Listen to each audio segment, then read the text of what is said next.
What's going on, everybody? It's Joe from God's Eye Games. We're here to go over another Learning the Rules video for the deck of cards for Gunslinger's Paradise.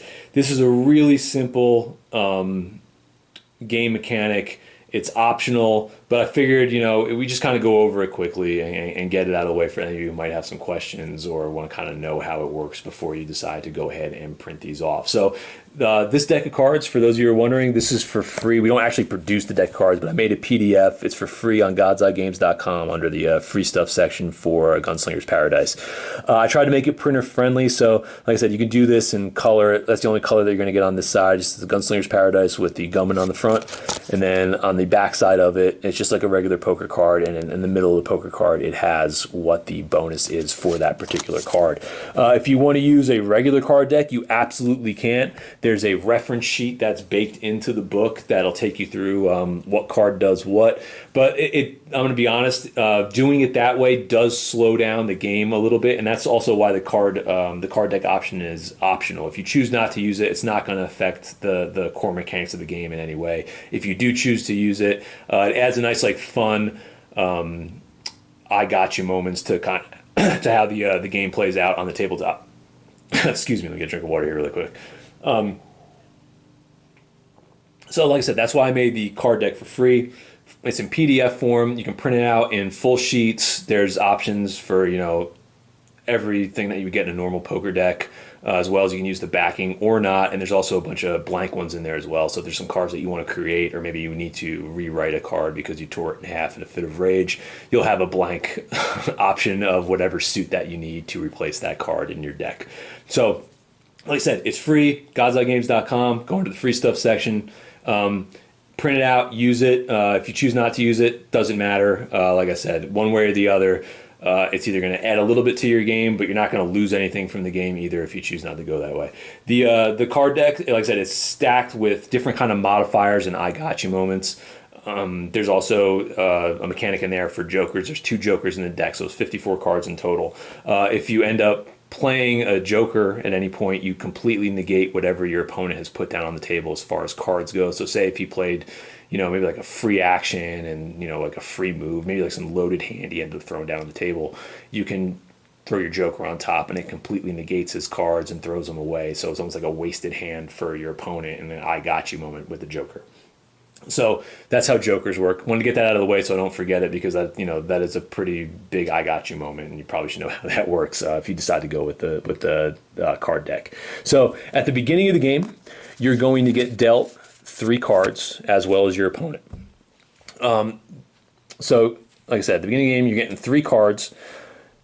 At the beginning of each turn, you're also going to be dealt a card. So if you end up, say you didn't use any of your cards in the first turn. Let's take a look at what we got here. We got a free action, got a soft cover bonus, and a free reroll. This is actually a really good hand.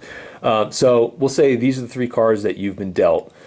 Pretty solid, but for whatever reason, you didn't need to use them. You're just like, you know what, I'm holding on to these for later in the game. Nothing really came up to where I felt like I wanted to waste one of these cards. Well, the beginning of turn 2 happens. Each player still gets to draw a card. If you have 3 cards, you can only keep 3. So you would take this card and you look at it and say, you know what, it's a +1 damage dice in melee.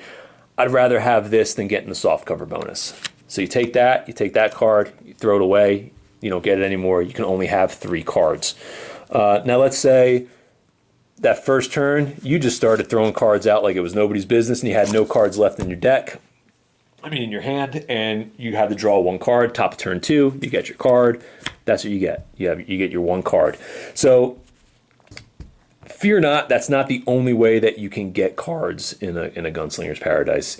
You automatically, like I said, at the beginning of the turn, you always generate your 1 card. You always generate your 1 card to your hand, so you'll never be without a card to start a turn. But the other ways that you can get them is if you win a showdown against an opponent.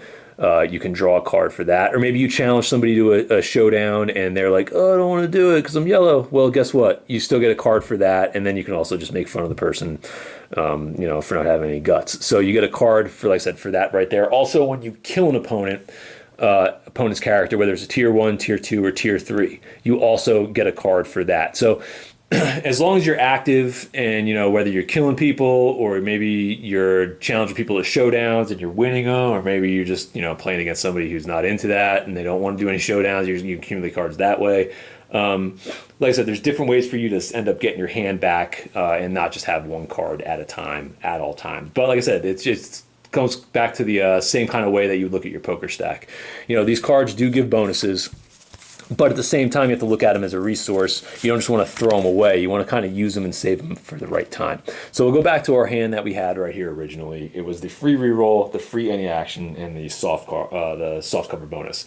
So to use a card, there's no like hard rule on when to use it, and like I said, it's worded like that in the rule book as well. But for anybody who's doing any rules lawyering, this video is more for you. You want to use your cards before the dice roll has been initiated. So if you have like say the soft cover bonus here and your opponent is about to shoot at you and you're out in the open, you can say, hey, hold on a second, I want to use the soft cover bonus to add that modifier to whatever his dice score is needed. If you did that before he made his roll, not after, you would take that card, you just throw it to the side because it's been played, and it would go back to the been used deck, and you would add that modifier to your opponent's roll to see if he got a shot on target. And it's as simple as that. You don't want to you can't play a card after you've seen the dice roll unless it's something like a free reroll action or anything like that, where you're the one who rolled the die and then you don't like the result. You'd use the free reroll card, throw that to the side. If I had one of the cards out right now that maybe was like a +1 modifier to shooting or +1 modifier to your save, we'll say you roll your save, you failed. Say you failed by 1 and you have a card in your hand that's like, hey, it's a +1 to my save. You can't play that after seeing your dice roll. You have to play it before you've even made the roll. And that's just how the rules are written. That's how it's intended to put it out there. So and the reason for that, it was mostly more of a fun thing than anything else, like because it gets people to play their cards ahead of time. Like if you have like a big situation, you're like, hey man, like I know I need to make this save, even though you might have a guy that has a pretty decent save to begin with, you might just kind of up the odds a little bit, throw that save modifier card out there to make a sure thing, even a safer bet. So like I said, it gets the cards kind of flowing on the table a little bit better, doing it before you see the roll opposed to after the roll. So that's kind of one of the ways the mechanics are going to work on there. And that's kind of the big thing to go over with the deck of cards. There's nothing wrong with you using multiple cards. We'll say multiple cards in one activation. So say like you have your character comes up and you have to really cover some ground to get in the melee. So maybe what you'll end up doing is you'll move twice, and now you're within you covered some ground. You move like 12 inches. You're like 2 inches away from a guy you want to get in the melee contact with, but you're out of actions. For this character, you only get 2 for that activation. Well, guess what? You had the Ace of Diamonds. You get free any action. So you know what you're going to say? I want to initiate a melee.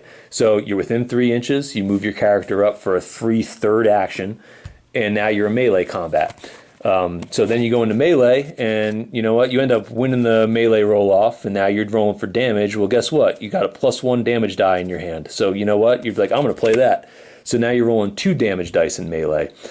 Maybe your dice are really mean to you, like they are to me, and guess what? You didn't get any wounds on any of those rolls. So you know what? You want to use your free reroll to reroll one of those damage dice, and things work out for you, and you end up killing the guy in melee combat. So, but like I said, for that one character, you just burn through 3 cards in a sequence of events. So you can do it that way. You also can stack your cards for a particular action. Let's see, we'll pull 3 more off the top of the deck and see if we can get something interesting here. Nope, another move action. This is like me playing Uno right now. What else do we got here? Oh, we can do this. All right, so let's say you got a +2 to your Western stat, free move action, and +1 to your movement. Well, say you got an objective and you want to get off the table kind of quick, so you might move twice, and then this is like gold for you at that point. So you're like, you know what, I'm going to move again, and I'm going to add a +1 to my movement. So instead of moving just 6 inches for this activation, I'm going to move 7 inches. So that's a way for you to stack cards for a particular action. And you can do that as long as the cards, as long as they make sense for whatever you're trying to do on the table. You can't just like throw a whole bunch of crazy cards together. They have to be able to be used in that particular action in a way that makes sense as far as the game goes. To kind of play out. But that's kind of like the basics of what the card deck is. Like I said, it's really there just as a way to get some extra modifiers and get some little I gotcha moments throughout the course of the game. Nothing in there, like there's each ace for each deck is a pretty decent card, as well as the jokers in there, but nothing's in there to where you're gonna, alpha strike or blow somebody off the table just by dropping a card on them. Like it's not set like that. It's little modifications that are going to help your dice rolls or maybe hurt your opponent's dice rolls throughout the game. So you get a little more action that kind of goes your way if you have the right cards in your hand. But like I said, it's totally optional. If this isn't the way that you want to play the game, you don't have to do it that way. It's just another way to add another little layer of something to kind of fit the aesthetic of what the Wild West was, which is add a little bit of the poker flavor to what happens on the tabletop. And just so you know, I think I covered this earlier, but just so you know, like I said, this poker deck is free on godseyegames.com. If you have your own poker deck and you want to convert it over, go ahead, go for it. It's the same thing. It's based on a basic poker deck plus the 2 jokers.